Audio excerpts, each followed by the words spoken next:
PMC તાલુકા શાળા number 1 Chhota Udepur ખાતે રંગોત્સવ બાળકુંજન 3 તૃતીય વાર્ષિક ઉત્સવ કાર્યક્રમ યોજાયો।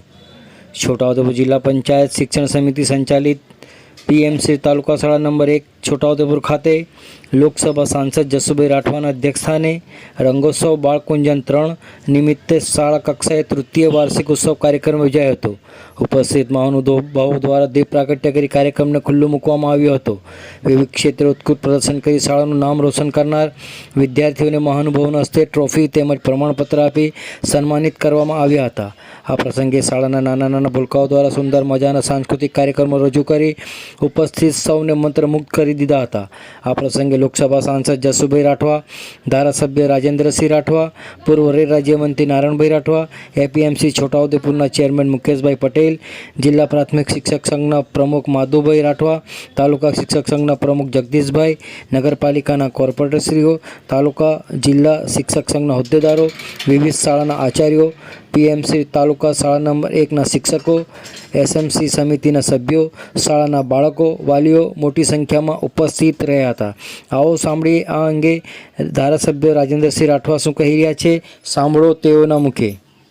આજે 1863માં સ્થાપના થયેલી એવી છોટાઉદેપુર નગરની પીએમસી તાલુકા શાળા નંબર 1 ખાતે વાર્ષિક દિન અને બાળ વિદ્યાર્થીઓનો રંગોત્સવ કાર્યક્રમમાં આજે છોટાઉદેપુર લોકસભાના લોકપ્રિય સાંસદ સાથે અમે હાજરી આપી છે અને બાળકોને વિવિધ પ્રકારની કૃતિઓ અમે નિહાળી, સાથે સાથે રમતગમતના ક્ષેત્રે સ્વિમિંગ હોય કે એવી અનેક પ્રવૃત્તિઓ તાલુકા અને જિલ્લા કક્ષાએ આ જ શાળાના વિદ્યાર્થીઓએ જે ઇનામો મેળવ્યા છે એમને એમના પ્રમાણપત્રો એનાયત કરવાનો કાર્યક્રમ પણ હતો। ખૂબ સુંદર આયોજન અહીંના આયોજક મિત્રોએ જે વિદ્યાર્થીઓમાં પડેલી સુષુપ્ત શક્તિઓને બહાર લાવવા માટે કર્યો છે। અને અત્યારે આજે સમય ગુજરાતમાં વિધાનસભાનું સત્ર પણ ચાલી રહ્યું છે। 2 દિવસ પહેલાં રાજ્યની ભૂપેન્દ્રભાઈ પટેલ સાહેબની સરકારે ગુજરાત માટે બજેટ પણ આપ્યું છે। આજે શિક્ષણનો કાર્યક્રમ અને આ શિક્ષણના કાર્યક્રમમાં છોટાઉદેપુર જિલ્લાને પણ શૈક્ષણિક રીતે અનેક પ્રકારનો ફાયદો આ બજેટમાં આપણને થયો છે।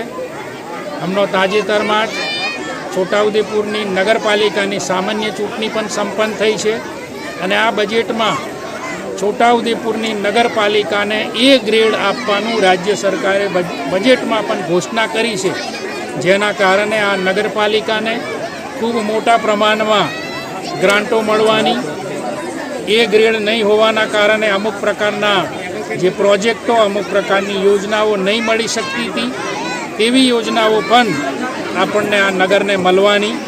જિલ્લાના શિક્ષણની અંદર જે ગામડામાંથી અપડાઉન કરે છે હાઈસ્કૂલ અને કોલેજ કક્ષાએ જે વિદ્યાર્થીઓ, એના માટેની હોસ્ટેલો, સરકારી સાયન્સ કોલેજ અને છોટાઉદેપુરથી દેવગઢ બારિયાનો 4 લેનનો રસ્તો પણ આપણને મળવાનો છે। એટલે આ તકે વધુ વાત નહીં કરતા અહીંયા આ કાર્યક્રમમાં પીએમસી તાલુકા શાળા નંબર 1ના સૌ આયોજકોએ અમને આમંત્રણ આપ્યું, એમનો ખૂબ ખૂબ આભાર માનું છું।